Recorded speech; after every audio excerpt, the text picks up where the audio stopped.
ইতিহাস শুধু বইয়ের পাতায় নয়, কালের সাক্ষ্য বহনকারী এই লালবাগের কেল্লা আজও জীবন্ত। হ্যালো এভরিওয়ান, আসসালামু আলাইকুম, welcome to my new another video. বাগানের সামনে দাঁড়িয়ে পরিবিবির সমাধিকে সামনে রেখে সূর্যাস্তের আলোয় লালবাগের কেল্লায় দৃষ্টিনন্দন সৌন্দর্য ফুটে ওঠে। আজ আমি আপনাদের সামনে তুলে ধরব লালবাগের সংক্ষিপ্ত ইতিহাস। লালবাগের কেল্লার নির্মাণ শুরু হয় 1978 খ্রিস্টাব্দে।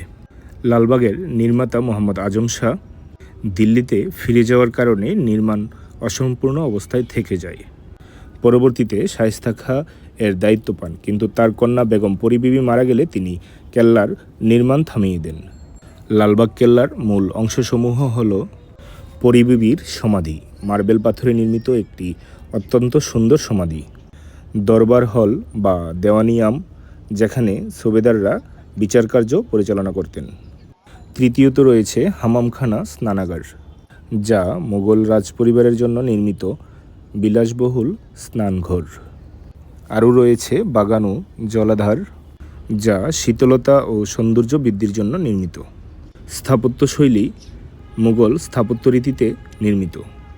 লাল পাথর ও মার্বেলের ব্যবহার করা হয় এই স্থাপত্যশৈলীতে।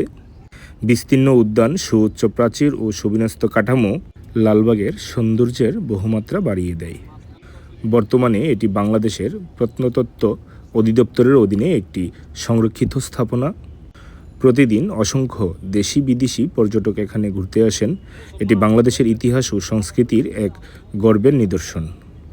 পুরান ঢাকার লালবাগ এলাকায় অবস্থিত এই ঐতিহাসিক দুর্গটি বাংলাদেশের অন্যতম প্রত্নতাত্ত্বিক নিদর্শন। এর নির্মাণ শুরু হয়েছিল 1978 সালে মুঘল সম্রাট আওরঙ্গজেবের পুত্র সুবেদার মোহাম্মদ আজম শাহের নেতৃত্বে। তবে ইতিহাসের এক গভীর অধ্যায় এসে থমকে যায় এই কেল্লার নির্মাণ। সুবেদার শায়েস্তা খাঁয়ের কন্যা পরিবিবির অকাল মৃত্যু নির্মাণ কাজ বন্ধের কারণ হয়ে দাঁড়ায়। মনে করা হয় কেল্লার অন্তর্গত এই পবিত্র সমাধিস্থল, যেখানে আজও পরিবিবির কবর শোভা পাচ্ছে, তাকে ঘিরেই গড়ে উঠেছে অনেক গল্প ও কিংবদন্তি। এখন এটি দেশের অন্যতম দর্শনীয় স্থান, যা প্রতিদিন অসংখ্য দেশি বিদেশি পর্যটকের পদাচারণায় মুখর থাকে। প্রত্নতত্ত্ব অধিদপ্তরের অধীনে সংরক্ষিত এই ঐতিহাসিক দুর্গ যেন আজও স্মরণ করিয়ে দেয় আমাদের ঐতিহ্য ও সংস্কৃতির গৌরবোজ্জ্বল অতীত। আপনাদের সবাইকে জানাই অন্তরের গভীর থেকে কৃতজ্ঞতা এবং ধন্যবাদ জানাই সম্পূর্ণ ভিডিওটি মনোযোগ দিয়ে দেখার জন্য। আপনাদের ভালোবাসা, মন্তব্য আর সহচর্যই আমার কাজের প্রেরণা। আপনারাই আমার শক্তি, আপনারাই আমার অনুপ্রেরণা। চাইলে আরও এমন ঐতিহাসিক ও তত্ত্ববহুল কন্টেন্ট পেতে পাশে থাকুন, সাথেই থাকুন। ধন্যবাদ সবাইকে। আবারও দেখা হবে নতুন কোনো গল্পে, ইতিহাসের আরেক অধ্যায়ে। আজ এই পর্যন্তই। ভালো থাকুন, সুস্থ থাকুন।